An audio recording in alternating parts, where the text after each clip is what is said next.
नमस्कार, आप देख रहे हैं वीके न्यूज। मैं हूं दिवाकर विक्रम सिंह। भारत की अर्थव्यवस्था कितनी ताकतवर हो चुकी है, कुछ दिन पहले आपको ये पता भी चल चुका है, क्योंकि 4 ट्रिलियन इकोनॉमी के स्तर को अब हम पार कर चुके हैं। 2027 और 2030 ये 2 वर्ष ऐसे हैं जब भारत पूरी दुनिया में एक ऐसा कारनामा करेगा, एक ऐसा कमाल दिखाएगा जिसको पूरी दुनिया मानने को विवश होगी, दांतों तले उंगली दबाएगी। सवाल यह है कि क्या उस स्थिति में, हम 2030 की बात कर रहे हैं, जब भारत दुनिया की तीसरी बड़ी अर्थव्यवस्था होगा, तो क्या वो विकसित राष्ट्र कहलाएगा?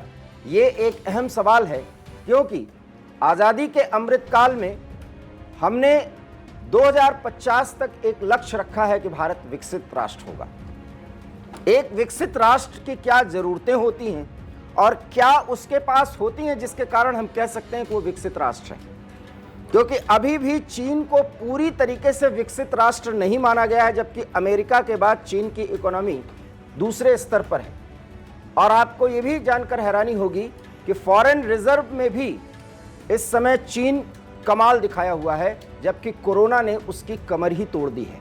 उसकी इकोनॉमी ढली है और भारत की इकोनॉमी कोरोना काल में बहुत अच्छा प्रदर्शन करती हुई कोरोना के बाद, जिसे हम कहते हैं पोस्ट कोरोना इफेक्ट, उसमें भी बहुत अच्छा प्रदर्शन करती रही है। इसलिए तीव्रगामी अर्थव्यवस्था को देखते हुए जीडीपी 6 to 7 तक हम पार कर सकते हैं, ये कहा जा रहा है। इसलिए जो लक्ष्य 2030 में हमने निर्धारित किया है, वो 2027 में भी भारत पा सकता है, इस बात की संभावना है। क्योंकि क्रिकेट की तरह अर्थव्यवस्था में भी संभावनाओं का बहुत बड़ा महत्व होता है, बहुत बड़ा खेल होता है। खैर, ये बात तो विकसित एक राष्ट्र होने की, और वो गौरव हमें कब मिलेगा, इसका हम सपना देख रहे हैं। लेकिन आप खुश होइए एक बार फिर, क्योंकि इसके प्रमाण हैं कि भारत के पास दुनिया का चौथा सबसे बड़ा फॉरेन रिजर्व है, जिसे आप हिंदी में कहते हैं विदेशी मुद्रा भंडार। और $5 बिलियन अर्थात 43,657 करोड़ रुपया सिर्फ एक सप्ताह में हमारे विदेशी मुद्रा भंडार बढ़ा है। मतलब हमारी अर्थव्यवस्था चीन से तेजी से आगे बढ़ रही है। ये डाटा बताने का उद्देश्य सिर्फ और सिर्फ इतना है। चौथा बड़ा हमारे पास फॉरेन करेंसी है, विदेशी मुद्रा भंडार है, और सिर्फ एक सप्ताह में हम $5 बिलियन जो है वो विदेशी मुद्रा अपने पास लाए। मतलब समझिए कि जितने बड़े देश हैं जिनके करेंसी का पूरी दुनिया में मानक के तौर पर बड़ा महत्व है, उनका हमारे देश के साथ बहुत अच्छा व्यापारिक संबंध प्रभावी तौर पर आगे बढ़ रहा है। इसके मायने भी समझिए साधारण शब्दों में, और वो ये है कि आयात और निर्यात में संतुलन की स्थिति आई है। कोई भी गरीब देश होता है या विकासशील देश होता है, तो आयात और निर्यात में संतुलन नहीं होता। इसको हम और साधारण भाषा में समझें, आप क्या भेज रहे हैं अपने देश से दूसरे देश को, ये हो गया निर्यात, और आप क्या मंगा रहे हैं, ये हो गया आयात। कोई भी गरीब देश या विकासशील देश जहां उसके पास संसाधन या जो तैयार ब्रांडेड प्रोडक्ट्स होते हैं उसकी कमी होती है, तो वो दूसरे देश से मंगाता है, तो वो उसका आयात करता है। अब तक 1 दशक पहले तक हमारा आयात निर्यात का संतुलन बहुत ज्यादा असंतुलित था। हम हर एक देश से, जैसे America, Japan, Australia, Germany, France, Switzerland, Netherland, इन सारे देशों से हम आयात ज्यादा करते रहे, निर्यात हमारा कम होता रहा। और निर्यात में भी हम रॉ मटेरियल्स अर्थात कच्चे माल निर्यात करते हैं, और इसका भी नुकसान क्या होता है वो समझिए। क्योंकि कच्चा माल हम कहीं भेजते हैं, वो हमारा प्राकृतिक संसाधन है, हमारे पास उसको रिफाइन करने की स्थिति नहीं है या उसको प्रोडक्ट्स में डेवलप करने की स्थिति नहीं है, इसलिए हम कच्चा माल भेजते हैं। विदेश कच्चा माल पहुंच गया, सस्ते में कच्चा माल मिला, कच्चे माल को वो ब्रांडेड प्रोडक्ट्स में कन्वर्ट करके वही कच्चे माल को प्रोडक्ट्स में कन्वर्ट करके हमारे देश में भेजते हैं, जिसका हमको 3 से 4 गुना दाम देना पड़ता रहा है। अब ऐसा नहीं है, क्योंकि make in India, made in India ने यही कमाल दिखाया है। और इन्हीं सब प्रयासों का यह परिणाम है कि फॉरेन रिजर्व अर्थात विदेशी मुद्रा भंडार में हमने बाजी मार ली है। और स्थिति यह है कि 3 बड़े देशों के बाद अब भारत चौथे स्थान पर वहां पर है, अर्थात 5वीं बड़ी अर्थव्यवस्था और चौथे स्थान पर हमारा विदेशी मुद्रा भंडार। और इस स्थिति में अब भारत अपने इंफ्रास्ट्रक्चर डेवलपमेंट पर, जैसा कि प्रधानमंत्री हर एक रैली में या किसी एक मीटिंग में, किसी एक बैठक में जो नीतियों से और निर्धारण से संबंधित होता है, नीति निर्धारण से, उसमें जब बोलते हैं तो वो कहते हैं हम फंड एलोकेशन इसका 2 गुना या 3 गुना कर देंगे।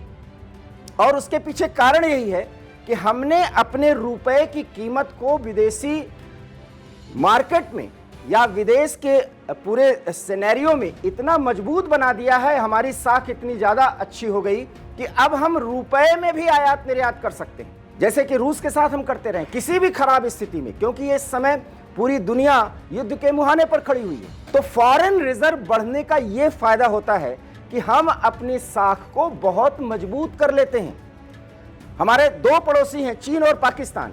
पाकिस्तान के फॉरेन रिजर्व हमारे किसी एक राज्य से भी कम है और वो हमसे लड़ने की बात करता है। हाँ, चीन जो है वो हमसे आगे है, न सिर्फ आगे है बल्कि आने वाले 1 दशक में उसका इंफ्रास्ट्रक्चर डेवलपमेंट हमसे ज़्यादा होगा और वो पूरी तरीके से अमेरिका के बाद एक विकसित राष्ट्र कहलाने का हकदार होगा।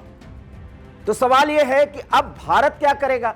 प्रधानमंत्री नरेंद्र मोदी ने अगले 5 साल की रणनीति और नीति के बारे में अभी से जानकारी दे दी है और वो कहते हैं कि अगर हमारी सरकार आई तो हम ये लक्ष्य प्राप्त करेंगे। उसके पीछे का एक ही आधार है कि हमारा इंफ्रास्ट्रक्चर डेवलपमेंट का अगर हम साधारण शब्दों में बात करें तो सड़क, पानी, बिजली और अन्य सुविधाएं, साथ ही ग्रामीण स्तर पर भी वो इंफ्रास्ट्रक्चर का विकास हो जाए और ग्रामीण स्तर पर जो भी इंफ्रास्ट्रक्चर डेवलपमेंट हो उसकी कनेक्टिविटी सभी छोटे शहरों और बड़े शहरों से हो जाए, ताकि जनसंख्या का जो एक घनत्व है वो बड़े शहरों में ज़्यादा ना फैले, क्योंकि बड़े शहरों में जब ज़्यादा आबादी हो जाएगी तो वहाँ का इंफ्रास्ट्रक्चर चरमरा जाएगा।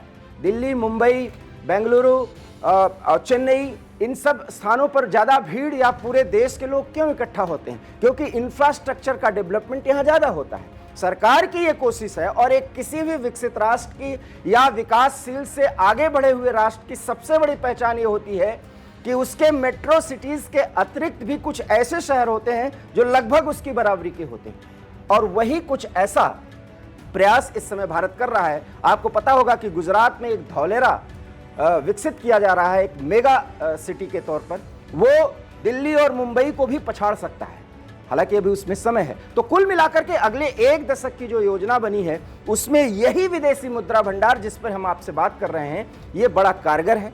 अब आप सोच रहे होंगे कि विदेशी मुद्रा भंडार हमारे रुपए को क्या ताकत देता है, हमारी अर्थव्यवस्था को क्या ताकत देता है। तो रुपया जब भी कमजोर होता है तो उसको बढ़ाने के लिए, उसकी कमी को पूरा करने के लिए पहले की सरकारों ने, या जब हम गरीब थे या विकासशील देश की स्थिति से आगे बढ़े और खास करके 1991 के बाद, तो हमने ये कोशिश की कि जैसे ही रुपए की कमी हुई हमने कुछ और रुपया छाप दिया अपने छापे खाने में और उसको मार्केट में डाल दिया। बट वो रिजर्व हमारे पास नहीं है।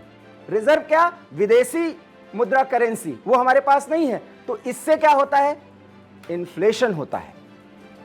वो इन्फ्लेशन जिसके कारण हमारे रुपए की ताकत कमजोर हो जाती है, मतलब ज्यादा रुपया देंगे कम चीज पाएंगे।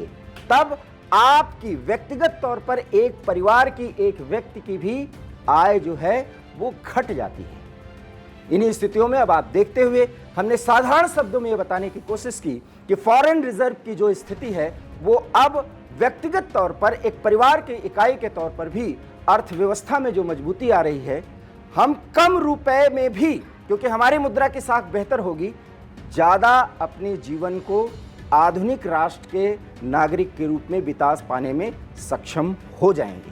क्योंकि रुपए की कीमत जैसे ही कम होती है, विदेशी मुद्रा भंडार से रिजर्व से कुछ निकाले जाते हैं करेंसी और उसको बेच करके रुपए के जो स्थिति होती है, उसकी जो ताकत होती है, उसको बैलेंस कर देती है। और करता कौन है? ये काम रिजर्व बैंक करता है। तो कुल मिलाकर के अब भारत इस स्थिति में आ गया है कि चाहे युद्ध हो या कोई आपदा, 6 महीनों तक हमारे देश की अर्थव्यवस्था कहीं से भी कमजोर नहीं हो सकती।